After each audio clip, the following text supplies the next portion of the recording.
اس کی قیمت نہیں بڑی ان میڈیسنز کی قیمت ہے جو آپ کی اسینشلی آپ کو کسی آپریشن کے دوران ضرورت ہوتی ہیں. ہماری پوری کوشش ہے کہ جو بندہ افورڈ نہیں کر سکتا ان کو ہم کارڈز دے دیں تاکہ وہ اپنی دوائی بھی اس سے لے سکیں. ٹھیک ہے. میں نے آپ کو بتایا کہ قیمتوں میں جو بڑھے ہیں وہ فیڈرل گورنمنٹ کی. فیڈرل میں بھی تو آپ کی گورنمنٹ ہے. نہیں جی ٹھیک ہے. تو میں نے آپ کو بتایا کہ یہ بات ان کے سامنے بار بار ریز کی ہے اور ان کو کہا ہے کہ اس کے اوپر آپ نظر ثانی کریں اور دیکھیں کہ ہم کس طرح میڈیسن ریڈیوس کر سکتے ہیں اور کوشش کریں. اچھا میڈم ایک میرا سوال ہے. جی ہاں، عام دوائیں بڑی نہیں ہیں. کچھ دواؤں کا نام آپ کے سامنے لے لوں. لوپرین، مائٹیکا، نوکلوٹ، زولفٹ، رائزک، لیزک، ڈیوڈرٹ، پیراسٹامول، اس طرح کی بے شمار ایسی دوائیں ہیں جن سے نہ ہمارے وفاقی وزیر جان پائے ہیں، جن سے متعلق نہ ہی یاسمین راشد صاحب اس بات کا احاطہ کر سکے ہیں یہ کون سی دوائیں ہیں. یہ ساری لائف سیونگ ڈرگز ہیں. کوئی بلڈ پریشر کی ہے، کوئی خون کو پتلا کرنے کے سلسلے میں ہے، کوئی برین سے متعلق ہے، کوئی اوڈیما سے متعلق ہے. یہ تمام دوائیاں 200% مہنگی ہو چکی ہیں. بیچارے عوام جن کے لیے ریلیف کہیں نہیں ہے. ریلیف دینے والی باتیں ہی باتیں ہیں، لیکن کوئی ذمہ داری لے کر بات کو آگے نہیں بنا رہا. ہر کوئی یہ کہہ رہا ہے کہ شاید پچھلی حکومتوں کی طرف سے انہوں نے یہ کیا تھا، سپریم کورٹ نے یہ کیا تھا، اوگرا نے یہ کیا تھا. ہم نے کچھ بھی نہیں کیا. صاحب اقتدار میں آ کر باتیں ہی کر رہے ہیں. آج کے نیوز اسپیشل میں ہم بات کریں گے اسی نقطے پہ کہ کیا عوام کو کوئی ریلیف نہیں ہے. ہمارے ساتھ موجود ہیں ہمارے مہمانوں کا تعارف کراتے چلیں. پاکستان تحریک انصاف کے رہنما صداقت عباسی صاحب، نون لیگ کی رہنما ہے مائزہ حمید اور پاکستان پیپلز پارٹی کی رہنما شہلا رضا صاحبہ. صداقت عباسی صاحب، آپ پاکستان تحریک انصاف کے رہنما بھی ہیں، لیکن مجھے ہمیشہ سے آپ سے گفتگو کرتے ہوئے یہ لگا کہ آپ بات دل کی اور سچ کی کرتے ہیں. کون جیتا ہے تیری زلف کے سر ہونے تک؟ وزیر خزانہ تو بات 1.5 سال پر ڈال دی ہے، یعنی صاف کہہ دیا کہ ابھی کسی قسم کا کوئی ریلیف نہیں ہے. انتظار کریں کہ حکومت آدھی مدت پوری ہونے دیں حکومت کی، اس کے بعد تو ظاہری بات ہے ریلیف ہی ریلیف ہوگا، کیونکہ اگلے الیکشن میں جانے کی تیاری کرنی ہے. سلمان صاحب بہت شکریہ. سلمان صاحب، 2 باتیں ہوتی ہیں. سیاسی حکومتیں ایک پاپولر ڈیسیجنز بھی کرتی ہیں اور کچھ لوگ ہوتے ہیں جن میں اتنی اخلاقی جرت ہوتی ہے کہ وہ اپنی پاپولیرٹی کی بجائے ملک کے لیے، اداروں کے لیے، معیشت کے لیے وہ فیصلے کرتے ہیں کہ جو اگلے 5-10 سالوں میں اس ملک کو آگے لے کے جائیں. اس میں ماضی میں آپ نے دیکھا کہ لوگوں نے آپ کو بہت آسائشیں دیں، بہت سہولتیں دیں، آؤٹ آف دا وے جا کے لوگوں کو سبسیڈائز کیا، اور اس کی وجہ یہ ہے کہ آپ کے قرضے 6,000 ارب سے جا کے 30,000 ارب تک پہنچ گئے، اور بیرونی قرضوں کا بھی اتنا انبار ہے کہ آج آپ پیمنٹس دیتے ہوئے پریشان ہیں. اور یہ جو ماضی میں نواز شریف صاحب کی حکومت گئی، یہ خالی کرنٹ اکاؤنٹ کے خسارے کو، بیرونی خسارے کو 19 ارب ڈالر تک چھوڑ کے گئی. اب یہ مجھے اپنی آواز اب اگر اس چیز کا حل یہ ہے. جی صداقت صاحب، آپ کی آواز مجھ تک پہنچ رہی ہے. ایک تو یہ ہے کہ ہم اسی طرح قرضے لے کے ہم جو ہے وہ آپ کو عارضی ریلیف دیتے رہیں اور معیشت کا بیڑا غرق کریں جس طرح ہوا ہے. آج معیشت کو اتنی زیادہ معیشت تکلیف میں تھی کہ ہم سمجھتے تھے کہ جس طرح ICU میں ہم نے جو میجرز لیے ہیں ضرور وہ سخت تھے، اس کی پولیٹیکل جو اس کی ڈائنامکس ہیں وہ سخت ہیں، لیکن ہم سمجھتے ہیں کہ جو بھی ریفارم کرتا ہے، جو بھی اصلاحات کرتا ہے وہ کڑوی ہوتی ہیں. سیاسی طور پہ ہمارے جو مخالفین ہیں یہ شاید اس پہ اپنی ہمارے پہ پوائنٹ سکورنگ کر رہے ہیں، لیکن ہم سمجھتے ہیں کہ عوام نے ہمیں بڑی امید سے عمران خان کو ان حکومتوں کے مقابلے میں ووٹ دیا. عوام کا خیال تھا کہ یہ لوگ کرپٹ ہیں، ان لوگوں کے ذاتی کاروبار ہیں، ان لوگوں نے معیشت کو برباد کیا. تو عمران خان میں عباسی صاحب، اقتدار سے پہلے آپ کہتے تھے کہ سب ٹھیک ہو جائے گا، اقتدار کے بعد آنے کے بعد کہہ رہے ہیں کہ اب تھوڑا وقت دیں.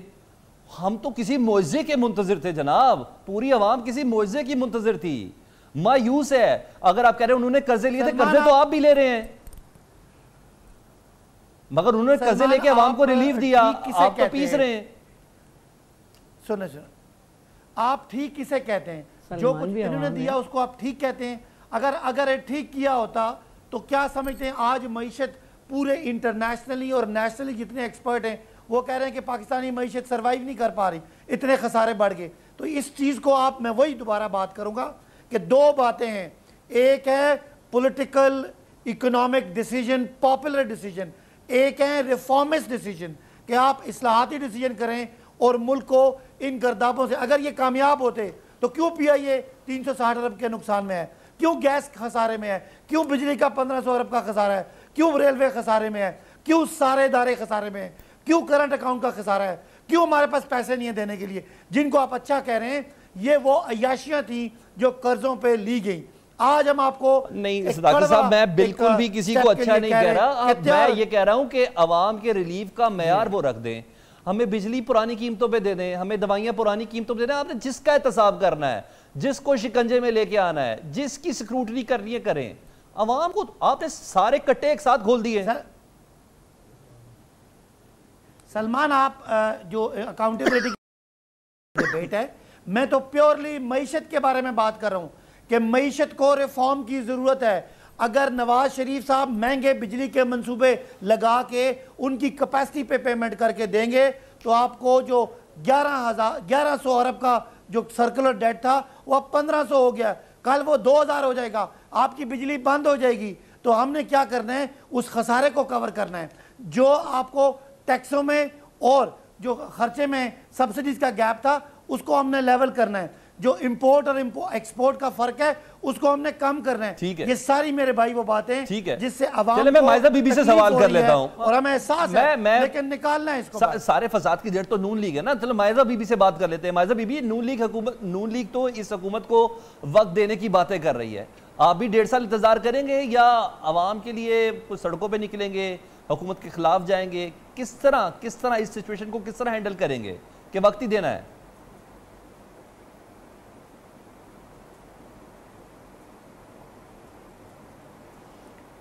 بسم اللہ الرحمن الرحیم۔ بات یہ ہے کہ اصل میں ان کا فوکس نہیں ہے، یہ ایک ماضی میں رہ رہے ہیں اور ٹیم ان کے پاس ہے نہیں، اور باتیں یہ کر رہے ہیں کہ اور یہ بدلہ لے رہے عوام سے ان کے ووٹ کا، تو اکاؤنٹیبل تو یہ عوام کو ٹھہرا رہے ہیں کیونکہ انہوں نے ان کو ووٹ دیا ہے۔ اب آپ کے سامنے ہے کہ جو گروتھ ریٹ ابھی بتایا IMF نے وہ ہے 3 point something، اور وہ کہہ رہے ہیں اگلے سال اس سے بھی کم ہو جائے گا، 2.7 پہ آ جائے گا۔ تو آپ اور جو مہنگائی ہے وہ جو نواز شریف کی حکومت میں تھی وہ آپ کو پتہ ہے کیا تھی، اب جو شرح ہے وہ آپ کو اب پتہ ہے کیا ہے۔ بجلی جو ہے اس کی قیمتیں کیا تھیں آپ کو پتہ ہیں، اب جو ہے جو 8 مہینے بعد کیا ہیں۔ 100 دن کا انہوں نے وعدہ کیا تھا، 100 دن میں شروع کے 8 مہینے میں 10.2% آپ لوگوں نے بھی کرنسی ویلیو ڈاؤن کی تھی۔ یہ ایک بات بار بار کرتے ہیں۔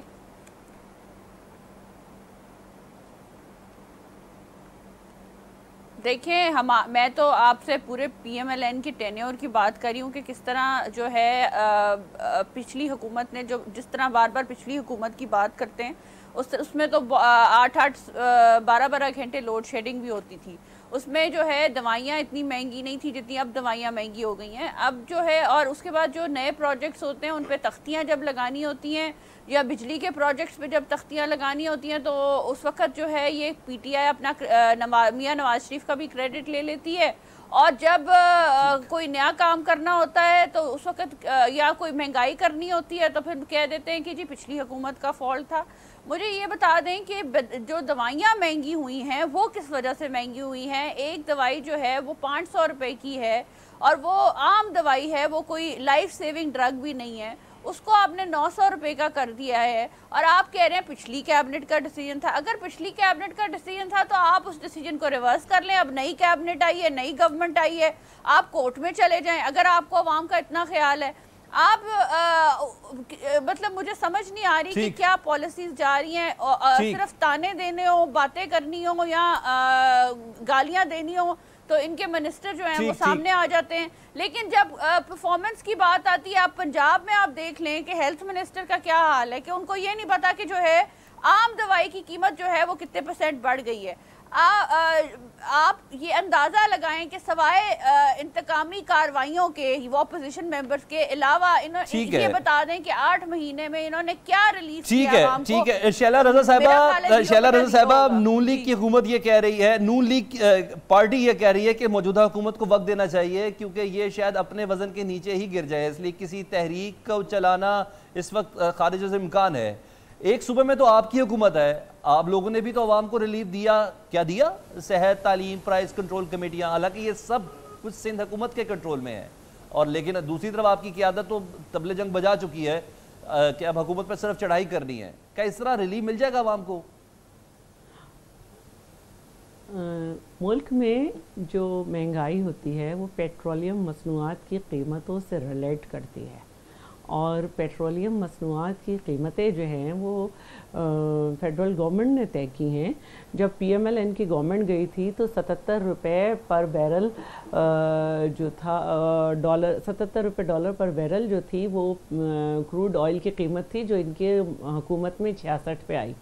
لیکن انہوں نے پیٹرولیم کی مصنوعات میں قیمتیں بڑھاتے چلے گئے، اور پیٹرول پر بھی یہ 37 روپے سے زیادہ جو ہے کما رہے ہیں.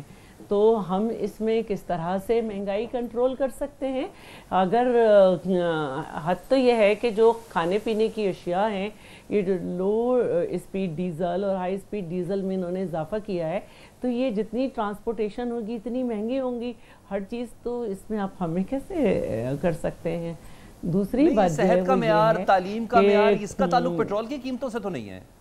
اچھا نہیں، صحت کا جہاں تک معیار ہے، میں چیلنج کرتی ہوں تمام صوبوں کو کہ جو ہمارے ہاں کے ہاسپٹلز ہیں اور ان کا معیار ہے، اس پہ تو ثاقب نثار صاحب اپنی جیب سے 1 لاکھ روپے کا چیک دے کے گئے تھے کہ میں یہاں بہت خوش ہوا.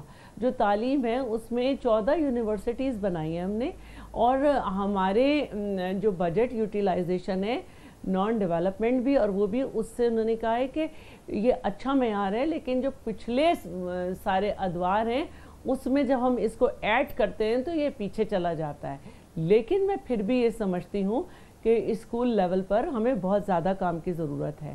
ہم نے انفراسٹرکچر میں جو ہے وہ بہت بہتر کام کیا ہے، اور سب سے بڑی بات یہ ہے کہ اس وقت صرف سندھ صوبہ ایسا ہے جس کا اپنا بجلی گھر ہے. 100 میگا واٹ کراچی کے لیے پیدا ہو رہے ہیں، اور تھر میں جو ہمارا کام چل رہا تھا اس میں پہلے ہم نے 330 میگا واٹ اور اب 1100 میگا واٹ نیشنل گرڈ میں شامل کر دیے ہیں. تو میں سمجھتی ہوں کہ یہ بہت اچھی پرفارمنس ہے. پھر اب آپ تھر پہ جائیں گے، تھر میں ہمارے ساتھ یورپی یونین کام کر رہی ہے. نیونیٹل ڈیتھ ریٹ جو ہے وہ یورپی یونین کی رپورٹ ہے کہ 50% ڈیکریز ڈاؤن ہوا ہے. اور صرف پورے پاکستان میں سندھ کے اندر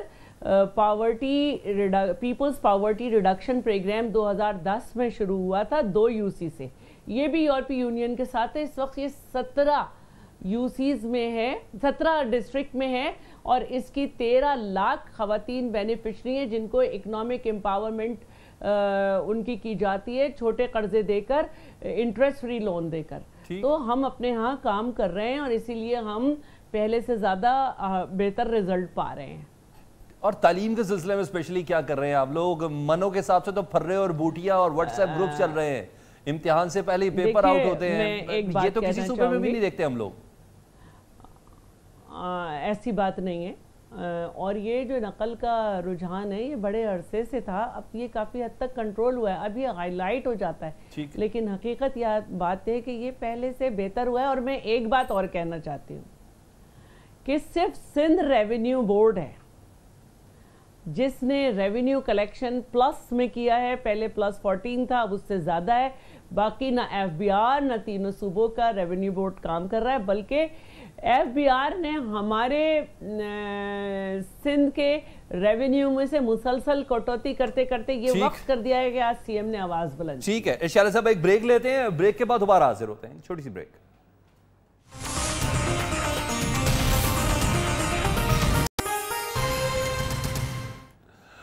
ویلکم بیک. صداقت عباسی صاحب، یہ مانتے ہیں نا کہ کسی بھی معاملے کی ذمہ داری آپ لوگ نہیں لے رہے ہیں، ہمیشہ پچھلی حکومتوں پہ ہی ڈال رہے ہیں. دوائیں مہنگی آپ کہہ رہے ہیں پچھلی حکومتوں یا سپریم کورٹ کی طرف ہے. وفاقی وزیر عامر کیانی صاحب کہتے ہیں کہ مجھے تو کسی چیز کا کچھ معلوم ہی نہیں ہے، بالکل بیچ میں سے نکل چکے ہیں. اور سب کچھ کہہ رہے ہیں کہ نون لیگ کی حکومت شاہد خاقان عباسی صاحب کے دور میں یہ ریکمینڈ ہوا تھا ان کی کابینہ کی ہی وجہ سے، کیونکہ 21 سال میں کبھی بھی دوائیاں اتنی مہنگی نہیں ہوئی ہیں. شاہد خاقان عباسی صاحب کا کیا دارا ہے جس کی بنا پر وہ کبھی سرل کبھی دوسری کمپنیز کے ویئر ہاؤسز کے اندر چھاپے مار رہے ہیں. دیکھیں ایک بات حقیقت یہ ہے کہ شاہد خاقان عباسی صاحب کے کیبنٹ نے ایک منظور کیا تھا ان کی دوائیوں کے 9 سال سے قیمتیں نہیں بڑھی تھی 8 سال سے، کیونکہ ڈی ویلیویشن کے بعد ان کی امپورٹ کاسٹ بڑھ گئی تھی. 465 دوائیاں ایسی ہیں